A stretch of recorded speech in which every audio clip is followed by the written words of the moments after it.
I've been in logistics for about 25 years now, and the early part of my career was working in the corporate world, so working for a lot of the big express carriers.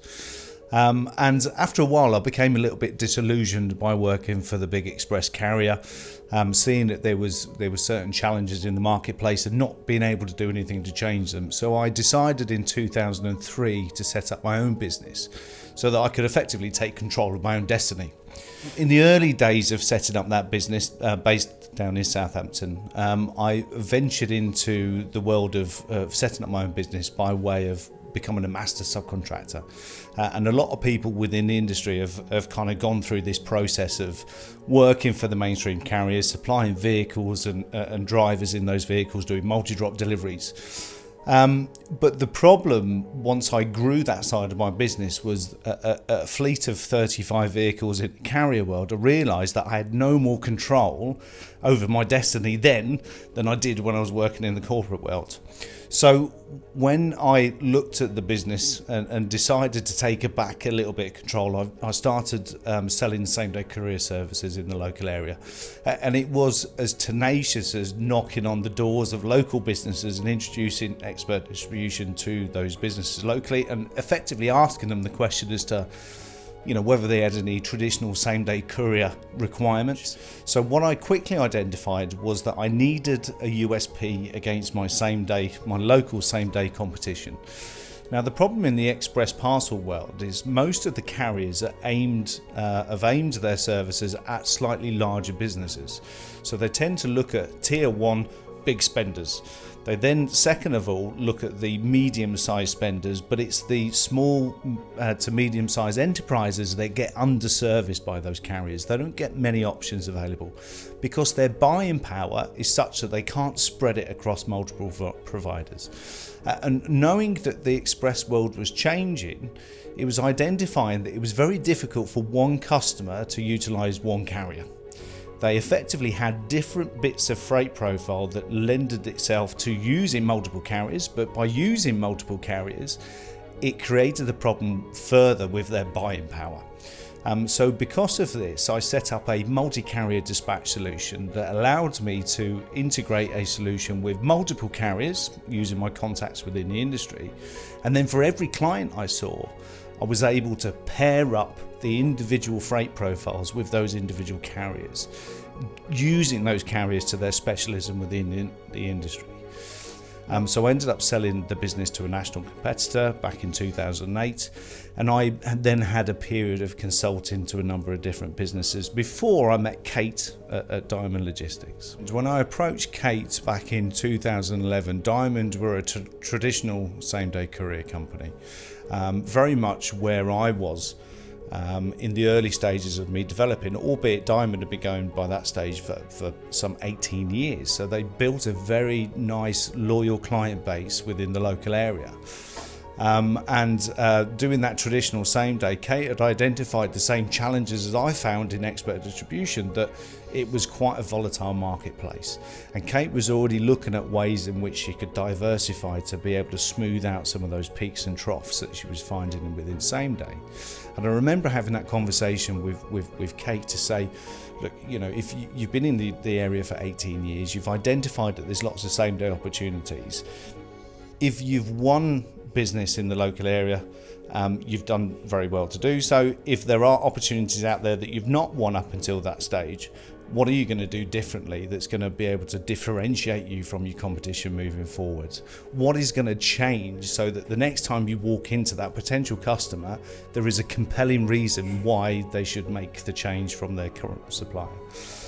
With our integrated carrier solution that integrates with B2C carriers through to mid-range carriers that do both B2B and B2C, and also carriers that deal with larger freight profiles, etc., is we were able to provide a complete solution to people's express parcels. But furthermore, making sure that we were able to control the customer service ourselves, as opposed to relying upon the carriers that underservice those small to medium-sized enterprises. So if we could package up the whole thing, offer a broader range of services to the end customer, and give the local client care and attention that comes associated with a local independent business, then we're onto a winner. Talking about courier businesses that are trying to grow their business, trying to stabilize their business first and foremost, if they're in that category of being anywhere between kind of £250,000 a year turnover through to, let's say, £1 million turnover, they are at the stage where they need to think about diversifying. Being able to offer more solutions to the end customer in each of the local areas means that A, you get to stabilise your business. Second of all, you get to win more business because you've got more tools at your disposal. And what it will effectively do is it will create a very clear USP within the local marketplace. Not to mention the fact that we've got that third service, which is e-commerce, storage, pick, pack and dispatch, which is the full e-commerce fulfillment service. Now that's a massive growth area in logistics in general. You know, already that kind of marketplace is probably worth in excess of £5.5 billion a year within the UK. And it's growing at a rate of between kind of 14 and 20% year on year. So that ability to be able to house customers' products in a fulfillment centre, offer the full pick, pack and then the dispatch solution just ticks all of the boxes. So adding a storage and fulfillment service to those other two services in the same day and the express parcel market means that you've got a very, very stable marketplace. How can we allow our customers to concentrate on their core function, which should be in most cases sourcing and selling products? By virtue of them sourcing and selling great products and putting it out on the internet, effectively the byproduct of that is that they have to run a warehouse and distribution service. It's not what businesses have been born to do. This is what we do. So creating Dispatch Lab, the primary objective was to allow our customers to do that. We embarked on a journey of writing our own software. And that software is called Dispatch Lab. It's something that we've invested massively. To date, we've invested some £1.5 million in the development of Dispatch Lab. And the reason why we felt that we needed to do that was that the industry has been lacking in really good, innovative tech. And you know, we had a very clear vision as to what we wanted Dispatch Lab to do, what problems it wanted to solve for the end customer, but also from an operational perspective, because we're wearing lots of hats here. We're trying to please our customers, clearly. We're also trying to please their customers as well when it comes to the whole delivery experience. But clearly we want to solve the problems of operators across the UK. By bringing those three services in the same day, in the express parcel, both domestic and international, as well as the full storage, stock management, the pick, pack and dispatch process, together with e-commerce integration, it just makes it really, really smooth for the end customer.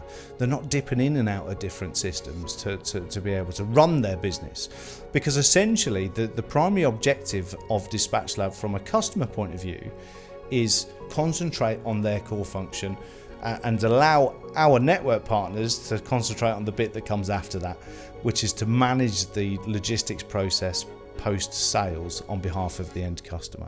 From a HQ point of view, what it effectively does is it allows us to run the network and every facet of the network operations. In the express parcel service world, Dispatch Lab is very unique in the respect of what we effectively do is integrate with lots of the mainstream carriers. We centrally negotiate wholesale buying rates with those individual carriers, and then through Dispatch Lab we've built in algorithms that auto-route our clients' freight by the most suitable carrier for every individual shipment.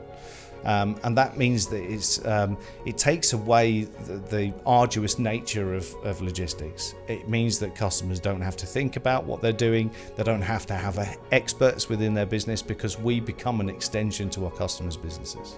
Over 30 network partners across the UK that are all contributing to the buying power that we're able to negotiate at HQ. So it effectively means that every new partner that we bring on board, when they increase the volume throughput through those carrier partners, our spend increases. And if our expenditure increases with those carriers, and we're giving the carriers the right freight that fits within their profile sweet spot, then it allows us to negotiate keener rates. Now, effectively, every time we negotiate lower rates with our national service providers, it increases the margins of our network partners because they've already got their commercial arrangements with their end customer. So utilising ourselves as the account holding business, and then filtering that out to our network partners that are then subsequently raising the volume because they're picking up lots of these SMEs within their local area. We can then effectively cascade that saving down to the end customer and give the very best service performance at a rate that works for both the end customer and network partners, and indeed ourselves at HQ. So an ideal network partner for us is somebody that has pre-existing infrastructure in the world of logistics, whether that be from a same-day courier background or indeed other areas of logistics. A number of our network partners are involved in master subcontracting work with different carriers. They could be involved in two-man deliveries. They could indeed be a same-day courier, a local independent same-day courier business. Generally speaking, we want network partners, or the ideal network partners will have existing revenues, they will have existing relationships with local clients, but most of them kind of start with a turnover range of some £200,000 right the way up to £1 million. But we do have network partners that have joined the business whose turnover is in excess of 10 million. It's very much a family feel here at Diamond Logistics. The network, is a close-knit collection of independent businesses that are all pushing in the same direction. As part and parcel of being a network partner, it's all about joining the Diamond family, and it very much is a family feel to the network. We are all steering in the same direction. We are all sharing the same end goal. And there's very good camaraderie across the network in terms of the different partners. There's a bit of friendly rivalry there across the network, and that's really nice to see. And there's also a lot of help that's offered and advice that's shared across the entire network. So the way that we support our network partners is extensive. Initially, our network partners come on board for an extensive training course, and that course lasts about 5 days. And much of that training has been built through both Kate and myself's extensive experience of the industry, understanding what doesn't work, and that's a very, very important lesson in business. The services, the operations, the finance side of things, the marketing, and importantly, the sales process. After that stage, they get a launch package. So we send multiple resources on site for 2 to 3 days, where we deep dive into the depot setup, but also do further hands-on training, more practical training with our network partners. And then there's a whole host of support tools that are sat behind the scene. Myself as Chief Commercial Officer, more on the sales side of things, but Natalie Wainwright on the ops side of things, who's our ops director. Murray Kettle, who's our finance director, and then of course we've got Kate.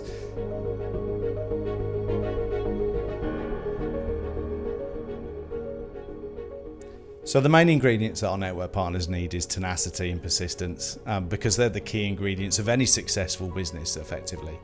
Whilst we give our network partners all of the tools and the knowledge and the know-how to apply the blueprint in their local area, they've got to go out there and they've got to win the business.